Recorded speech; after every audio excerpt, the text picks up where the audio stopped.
GRTgaz, nous sommes transporteurs de gaz naturel aujourd'hui, ça fait plusieurs décennies maintenant. Ça fait plus d'une décennie que nous transportons du biométhane dans nos tuyaux et notre ambition pour 2050, c'est de devenir un transporteur non seulement de biométhane, mais également d'hydrogène bas carbone et de CO2. Donc le CO2, le sujet du jour. Le CO2, pas seulement forcément pour l'enfouir, mais le CO2 plutôt dans une vision d'économie circulaire. Et c'est justement les sujets que nous allons aborder aujourd'hui avec mes 4 intervenants. Et maintenant, je vais basculer en anglais. So today we will have 4 speakers. The first one will be Peter Hammond, CTO of CCM Technology. He will present you a very nice way to not only use bio-CO2, but also improve the digestate from methanization, for instance, and convert it into a valuable fertilizer. So that will be our first speaker. Then he will be followed by Mariana PAREDINHA ARAUJO, sorry, a scientist at Avantium. She will talk about e-plastic, and not only biosourced plastic, but also plastic with improved properties. And I think that would be the most interesting part of your presentation. Next, Jean-Louis Roudy Buisson, who is the founder of Neocarbons, will show us how algae can help us to produce very interesting new biomass. And finally, because we will first talk about how to use the bio-CO2, but at some point you need to capture it and transform it. So GHEZZI, director of Ost France, will present us their very versatile technology on how to recover bio-CO2 from flue gas. But, and of course there will be a very short Q&A session after each of the panelists, so if you have questions, don't hesitate at the end of the session, either in French or in English. And first things first, let's see how CCU can improve the fertilization with Peter. Please, the floor is yours.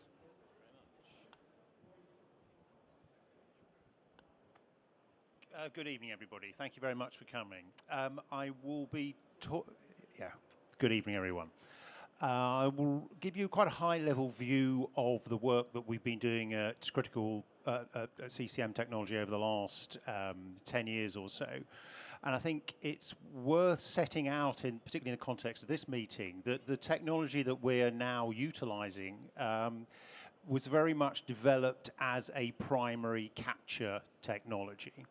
And that the range of applications for that technology, of which we'll be talking about just the one today, were originally put in place simply to offset the cost of the development of the actual capture process.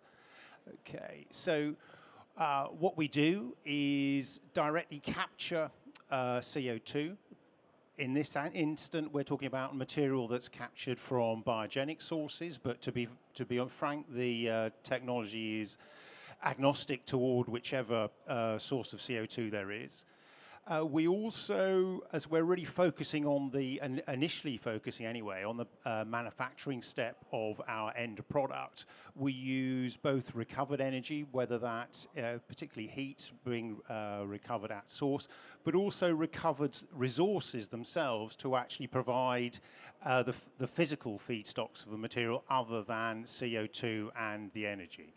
And ultimately, we're transforming those into very low carbon premium products. And I think the thing to get through overall is that the nature of the products that we're producing is actually, in many cases, superior to the ones that are already in the market at the moment. And I think, listening to what other people have said today, I think that is a reality of what we can do in the future. It is no longer the case that low carbon technologies are a poor relation of existing ones. They can actually produce better products. So what we actually do in our process is relatively straightforward from a chemical point of view. The actual capture process is carried out using principally ammonia or ammonium-related species.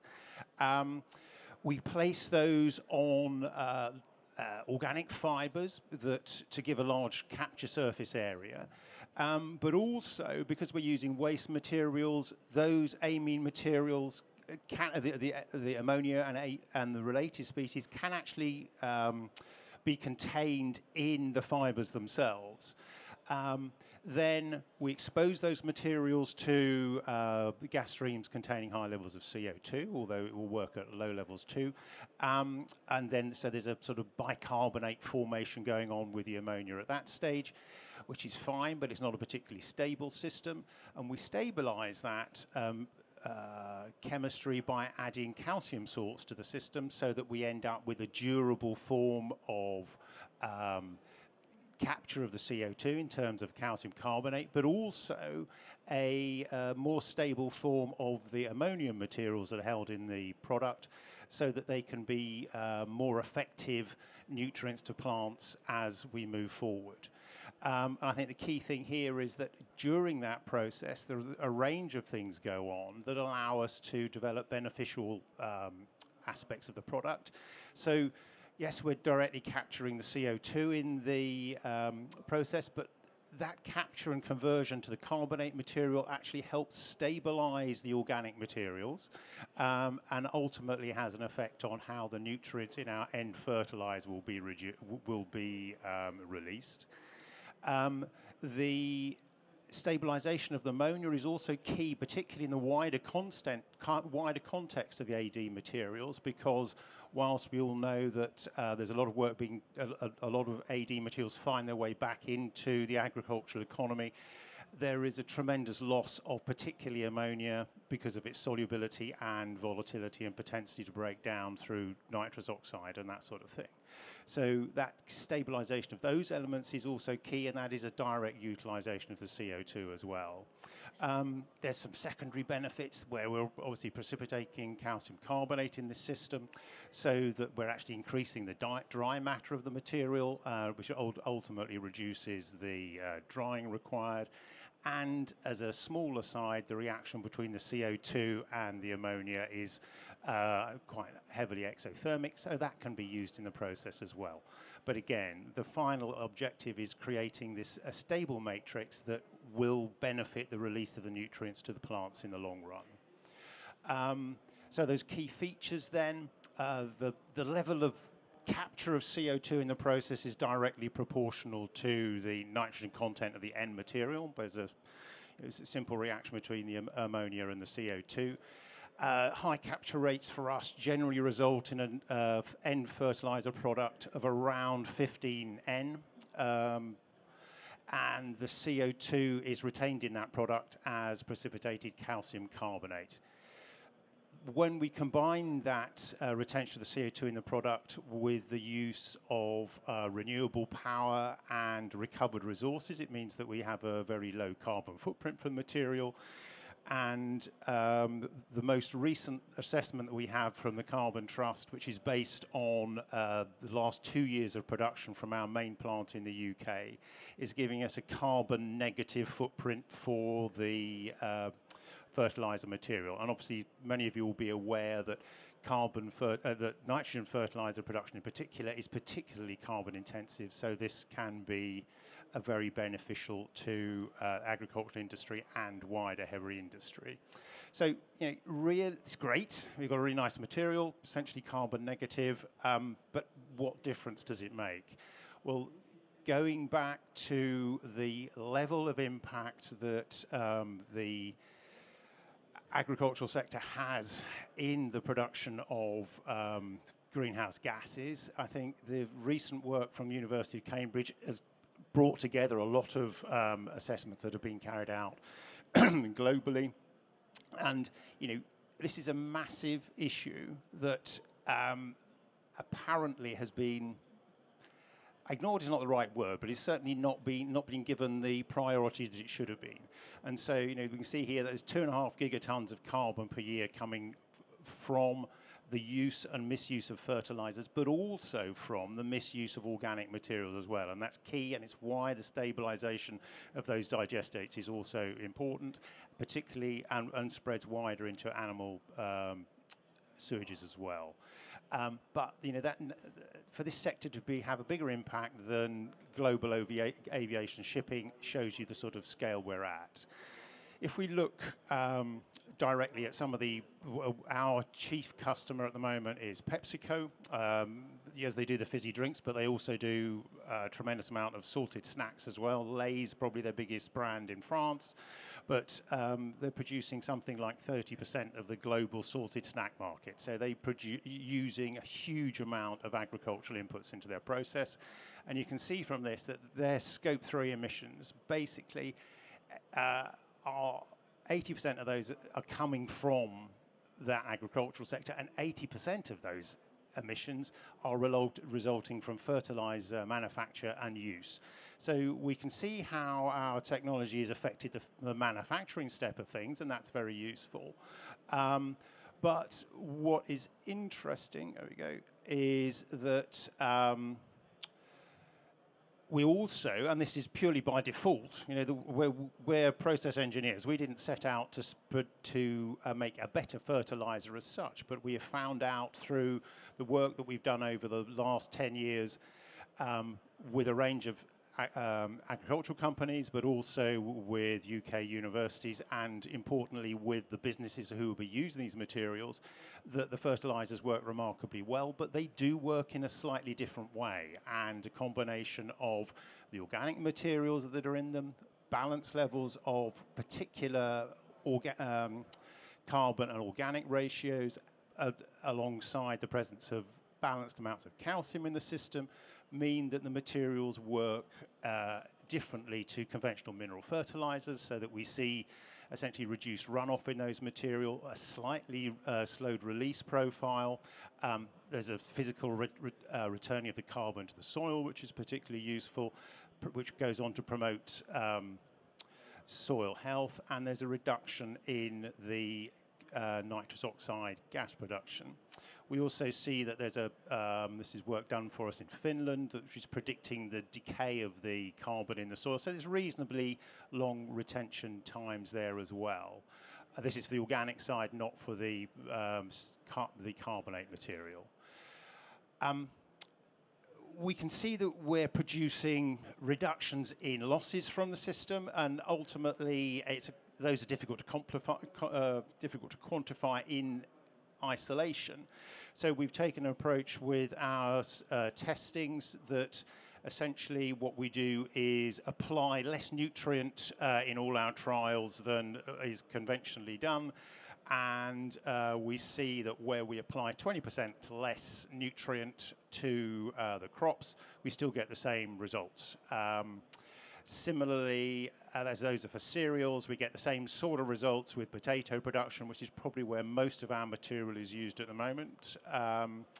Slightly less there. The 15% is, yeah, that was a random number that was chosen. But the fact is there is a significant reduction in nutrient applications producing the same result there. And most of that is, we believe, due to loss reduction.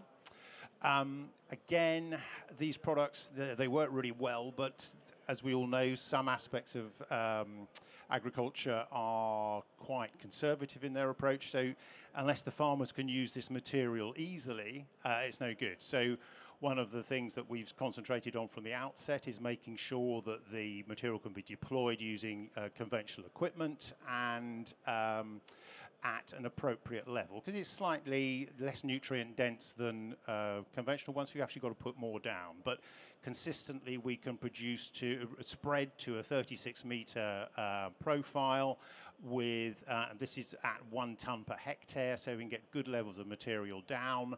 And this figure of the CV of 10% is pretty good.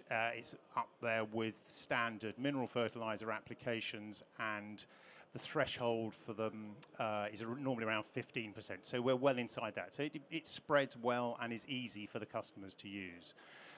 That's just, yeah, part of that measuring process.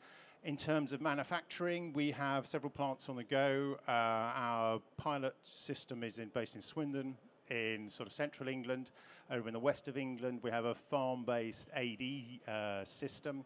And another one which is working on wastewater materials from Severn Trent, which is just south of Birmingham, again in the middle of the UK. Those between them are producing at the moment something like 10,000 tonnes of product, and we have a new larger plant which will be producing 50,000 tonnes of material annually going to build as we speak. So just to quickly run over those things again, we've got a low carbon manufacturing route in an industrial sector that is particularly energy intensive. The benefits of that are also going through into the product where we're reducing emissions to air and leaching and all that sort of thing. We can produce a wide range of fertilizers to fit into the conventional agronomy at the moment. And yeah, it's progressing very well. As things that we'd like to do in the future, at the moment, what we're seeing here is roughly 50% of the product that we're making is from completely recovered materials. We want to see that increase over time, and so we're very much looking for sources of recovered nutrients. Phosphorus is key for us, but the biggest one for us is being able to recover more amounts of nitrogen. So anybody who is planning on doing that, we would be very interested in seeing more of it.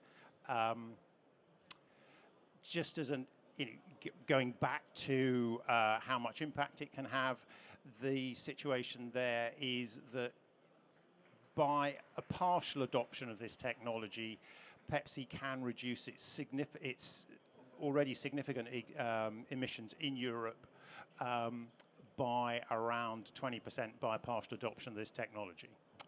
And I suppose the only thing to take away from that is our technology has gone into the market because of those larger global brands who want to decrease their Scope 3 emissions. Hasn't taken a conventional agricultural route into the market. To be blunt, they didn't really care. That's actually been an advantage for us because we've had to produce a product that is price competitive from the word go. But now we've got a new route to market, which has really been key to our growth over the last 2 or 3 years. And yeah, we have been doing this a while. This is actually the first low carbon harvest we did back in 2015.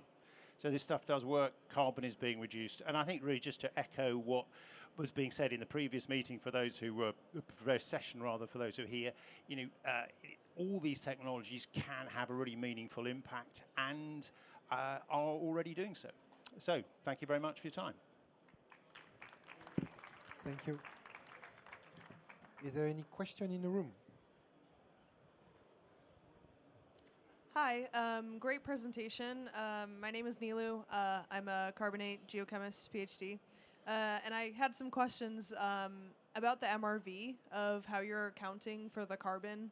If you could just talk a little bit more about that, I'm super curious. Thanks. Okay, so the way we're accounting for the carbon, the way that the Carbon Trust accounts for it is that there's an extensive program they go through where they measure everything during the manufacturing process, all the ingredients, everything down to the trucks running around in the yard.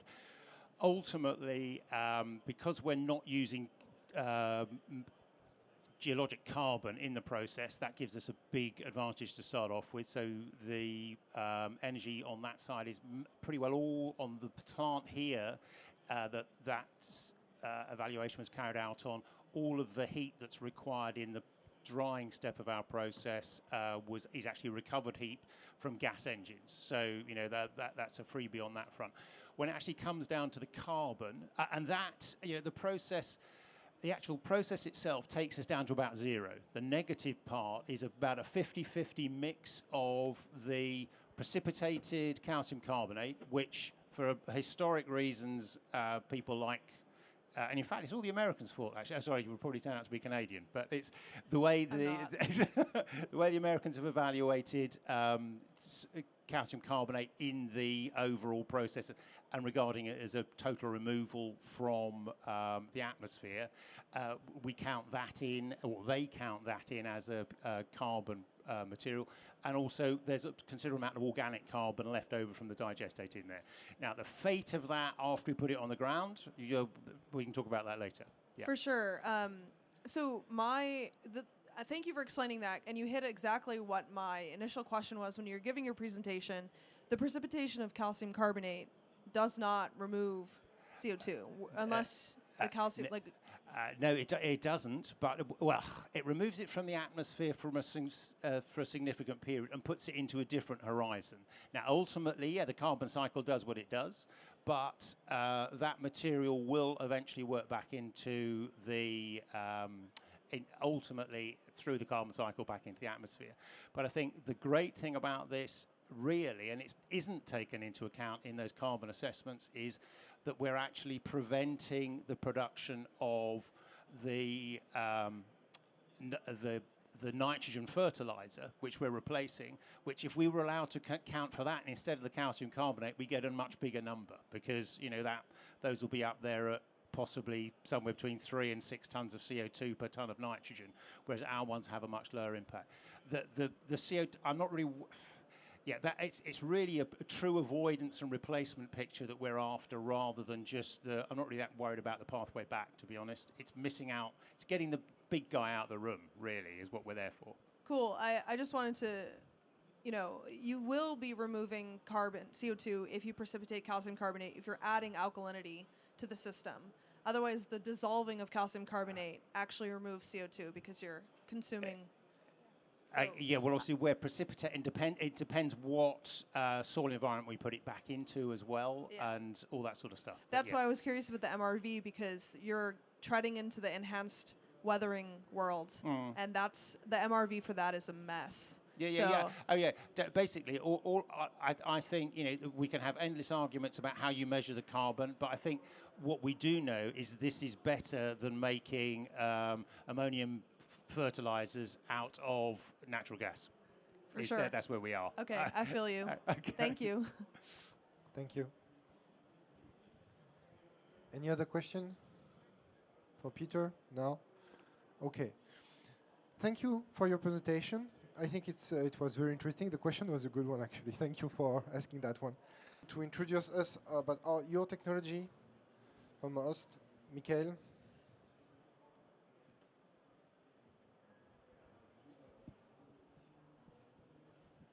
Hello. Yep. So since everyone is done in English, I will do in English. So the presentation is in French, but I will do it in English. So I will explain you what we are. So Bright is a Dutch company expert in the renewable gases that works from more than 10 years in biogas filtration. So mostly we come from biogas coming from a waste treatment plant or agricultural plant. And we developed in the last 10 years with more than 200 references. We do upgrading, biogas upgrading, liquefaction of CO2, biogenel, and also carbon capture. So it was my colleague from the conference before, if you were there. So we are based in Enschede, and we work all over the world, and we start to make the first 3 membrane stages upgrader in 10 years ago, mostly. So why to choose a Bright liquefaction CO2? So because in the biogas upgrading, we have an off-gas going out from the upgrader. So this off-gas is a mix of CO2, and there is still a part of a CH4 that can be recovered. So it's important because we reduce the impact of the carbon impact because all the CH4 is recovered and can be used and injected into the grid. So we create new biomethane with this liquefaction and collecting.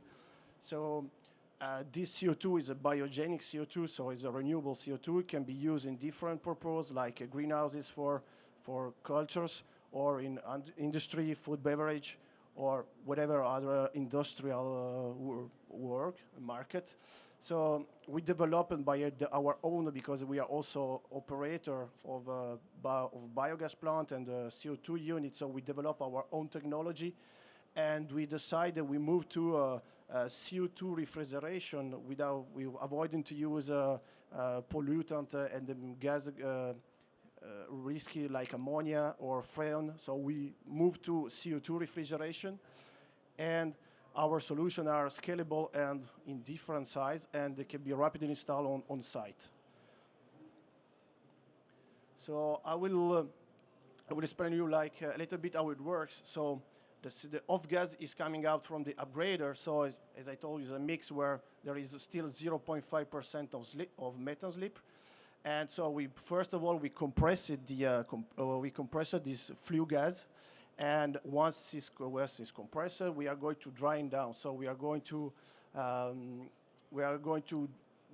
lower as much as possible the dew point in order to have a really dry CO2 mix. And we cool down this gas, so we have a cycle of absorption and desorption. So we work with high pressure, low pressure, and high temperature or low temperature in order to clean it up. So we have we have still a mix of a gas where the CH4 is present in this gas, but it's really dry. And after we go in the distillation, where there is a reboiler as well, so we make a distillation, so the CO2 is it is becoming liquid at minus 27 degree, and all the gases non-condensate part is this is the methane that we want to keep, and is sent back to the upgrader again in order to be upgraded again and sent to the grid. And while the liquid CO2 is then stored and is ready to be delivered wherever is the use. So we try to scale up the project, our product from the small to medium biogas plant. So we start from 300 kilo per hour of production, and we go till 5 to 6 tons per hour of production. That is more linked to the carbon capture plant, while for the first two, the mini and the copter, is more linked to the biogas use and with the upgrading. This is how it looks like. So we have a first step where there is a filtration. So you see the off gas coming into the plant. So there is a carbon filter in order to remove potential pollutants that we still have in the off gas. After it's going inside the container, I will explain you afterwards how it works. So we go through the different phases till the liquid phase, and after the CO2 is stored, and it can be charged with a truck in order to be sent to the final off-taker. Here is how it like inside. So there is a reciprocating compressor. So we increase the pressure from 0.1 bar to 18 bar. After we go to the absorption base, so we lower down the dew point to minus 50 degree. So during the absorption phase, we have a high pressure and a low temperature in order to get dry. And this the second part in doing regeneration, so we lower down the pressure and we increase in order to clean up the CO2 that is taken to the silica. After we go to where we really liquefy the CO2, sorry. So we cool down to minus 35 degree, and after we get the CO2 liquid. So what is particular in our, typical in our stuff is the cooling down with the CO2. So we decrease quite a lot in using the CO2, the impact on potential risk in emission. I bring you some case study because we do food grade CO2 quality, and what is important that these three case study are from 3 different feedstock. So the biogas plant is linked. One is on a wastewater treatment plant like this one. So all the feedstock coming on site that are digested is wastewater treatment from human. So it's the biggest station in Netherlands. So where the flow of biogas is around 1.4 thousand cubic meter per hour. So, and we produce around 1.2 ton per hour of CO2 that is a purity as an industrial food grade, and is sold to a gas off-taker that he use also for industrial and also for food, beverage. Here you have a different one. This is in Germany, so this is a agricultural plant where you have agricultural feedstock, and here as well we do is a small one, and we use as well as a food grade. So this is really sold as a food grade. So there is also an analyzer to certify the food grade, like is EGA certification scheme. And here you have the last one in in UK, and this is industrial way.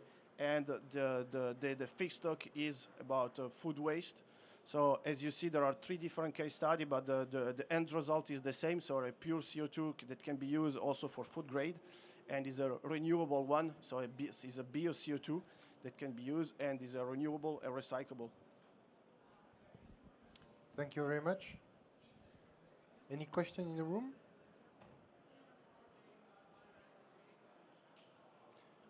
I have one.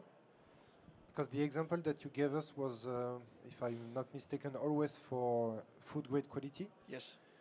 If by chance someone is asking for non-food grade quality, does that change anything or something massive in your design? No, our system is designed for the CO2 low quality. If you have to downscale the quality, you can always degrade the quality during with modifying to the SCADA.